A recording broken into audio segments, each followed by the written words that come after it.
Assalamualaikum warahmatullahi wabarakatuh. Halo semua, kami dari kelompok 2 yang beranggotakan Bunda Cintawati dengan NPM 0361200006, Indi Maulidina dengan NPM 0361200009, Afgan Nail Irfan dengan NPM 0361200017, Suci Pratiwi dengan NPM 0361200019, Desiva Nikita Jasmine dengan NPM 0361200019, dan Darul Septian Anwar dengan NPM 0361180027.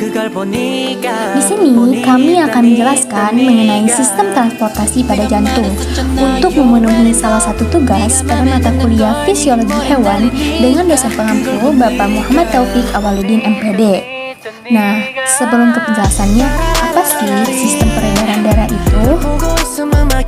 Sistem peredaran darah atau disebut juga sistem kardiovaskuler adalah suatu sistem organ sirkulasi darah yang terdiri atas jantung, komponen darah, dan pembuluh darah yang berfungsi mengalirkan suplai oksigen dan nutrisi tubuh ke seluruh jaringan tubuh yang diperlukan untuk metabolisme tubuh. Sistem peredaran darah ini memiliki 3 komponen dasar, yaitu jantung, pembuluh darah, dan darah. Dalam video ini, kami akan membahas tentang salah satu komponen dasar sekaligus penting dalam sistem peredaran, yaitu jantung. Jantung atau dalam bahasa Latin disebut cor merupakan organ muskuler berbentuk seperti kerucut yang sedikit lebih besar dari kepalan tangan, terletak miring lebih ke kiri dari bidang tengah di dalam rongga dada. Jantung berfungsi sebagai pemompa darah ke seluruh tubuh untuk menyediakan oksigen beserta zat-zat lain untuk kepentingan seluruh sel dalam tubuh kita. Selain itu, untuk pompa yang memberi tekanan pada darah sehingga menghasilkan gradien tekanan yang dibutuhkan untuk mengalirkan darah sampai ke jaringan. Karena kepentingan itulah, jantung terus-menerus berkontraksi, memompa darah tanpa henti sepanjang hidup.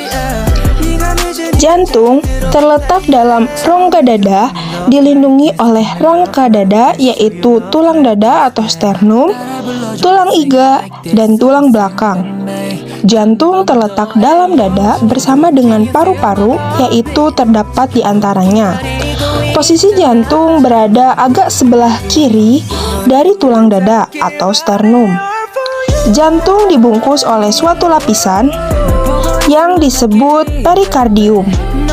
Di antara pembungkusnya atau selaput perikardium dengan jantung terdapat sebuah cairan yang berfungsi sebagai pelumas untuk memudahkan pergerakan jantung pada saat memompa.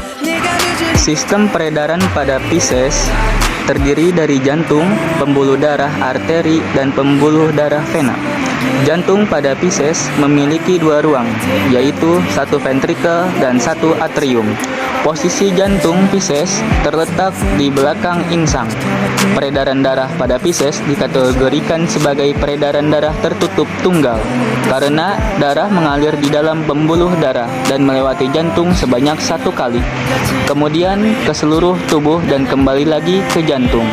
Darah yang membawa hasil metabolisme atau disebut sebagai darah yang kaya akan karbon dioksida akan dialirkan menuju insang.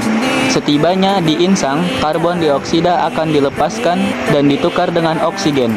Darah yang kaya akan oksigen tersebut lalu dialirkan ke jantung untuk kemudian dipompa ke seluruh tubuh yang membutuhkan.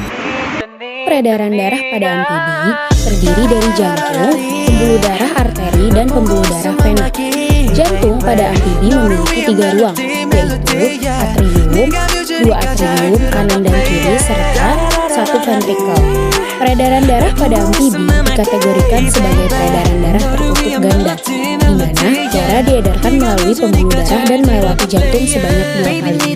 Darah yang membawa hasil metabolisme atau bisa disebut sebagai darah yang kaya akan karbon dioksida akan masuk ke atrium kanan lalu menuju ventrikel yang selanjutnya akan masuk ke paru-paru melalui pembuluh vena paru-paru. Setibanya di paru-paru, maka karbon dioksida akan dilepaskan dan diganti dengan oksigen. Darah yang kaya akan oksigen lalu akan dibawa menuju atrium kiri, lalu ke bilik dan dipompa menuju seluruh tubuh yang membutuhkan. Sistem peredaran darah pada manusia terdiri dari jantung yang dibagi menjadi 4 ruang, yaitu atrium kiri, ventrikel kiri, atrium kanan, dan ventrikel kanan.